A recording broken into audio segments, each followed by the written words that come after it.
Well, babes, the day is finally here. The President of the United States released their economic report, and it is a direct attack on cryptocurrencies, NFTs, and Bitcoin. Yes, NFTs are unique tokens that live on the blockchain. And when we're talking about Bitcoin, they are 100% coming for your Bitcoin, but they're coming for the environmental impacts of Bitcoin, which we all know are very, very, very minimal.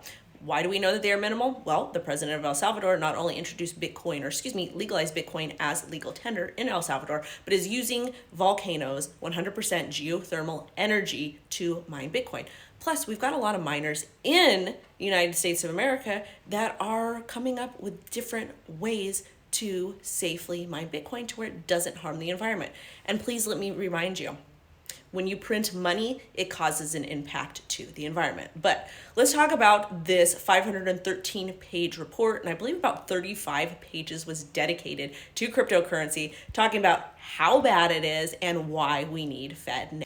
Before we talk about the negative aspects, I want to talk about one of the positive aspects, and that is they stated that DLT could potentially solve a lot of issues with transparency, because we know that the public servants, their spending, what they're doing, it's not very, very transparent. Plus, when we're talking about like tracking different things, let's say where we're sourcing our fruits, our vegetables, etc., that was a good aspect. However, they went straight back to absolutely slam cryptocurrency and said that it is not needed. One of the things that they slammed was the P2P transactions, and they're stating that that's why they need FedNow.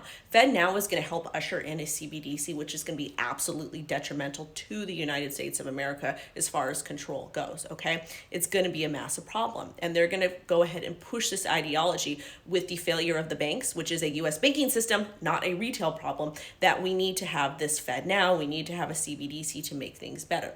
One of the things I'm seeing all over TikTok, my audience is saying we need a CBDC, we need a CBDC. Well, guess what? We don't need a CBDC. Most of the stuff we have now, payment systems, are done online anyways with Visa, MasterCard, etc. And if you want to really remove physical cash, just remove it and use the current system we have. We don't need to integrate a brand new system that we don't really know how it works yet. And best believe there's going to be glitches. So in this report, these are some of the claims that they made. They said crypto doesn't improve payment systems, doesn't increase financial inclusion. Crypto 100% improves financial payments. One of the reasons why is I can send Bitcoin instantly. Once it hits the blockchain, it is there. Yes, it could take a little bit of time to confirm, but it's there. Ethereum transactions are a lot faster.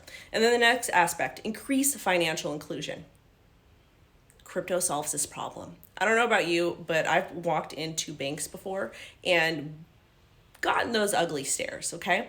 That is a problem that we have in the current system. But with crypto, you're not going to get that because it is decentralized. You don't know who is mining your Bitcoin, who's hosting that transaction. You don't know who else is participating in that pool. But with the current US monetary system, we do not have a lot of inclusion, even though we have all these laws and regulations passed to fix this supposedly. One of the next attacks, create mechanisms for the distribution of IP and financial value that bypass intermediaries that extract value from both provider and recipient. NFTs solve this. NFTs solve this 100% because you can prove on chain who owns what, and you actually have the rights. NFTs will in fact disrupt the music industry, the entertainment industry, and all other areas that allow for predatory third parties to come in and attack artists. We see this happen. And then of course they go on to attack stablecoins. I get the argument there because we have had bad actors in the industry. However, stable coins are very, very, very needed for our industry. They allow for volatile markets to remain stable, and we need that when we're trading and transacting. It's a valuable part of the ecosystem. And then of course they acknowledge that not all crypto is here to stay. Yes, we know most of these cryptocurrency companies are small businesses. Of course they're not here to stay. But at the same time, we still need some sort of regulation from the SEC, from the CFTC, and from Congress. We need to know what we can and can't do. And in order for this industry to move forward, we need that regulation as much as I hate it. At the end of the day, this report is bad, it is dangerous, and is going to help push fear out so people want a CBDC. And again, FedNow is that CBDC. Do not be fooled. And again, if you can, opt out with Bitcoin, read the Bitcoin white paper. Make sure to like, comment, subscribe, and share. WendyO is out.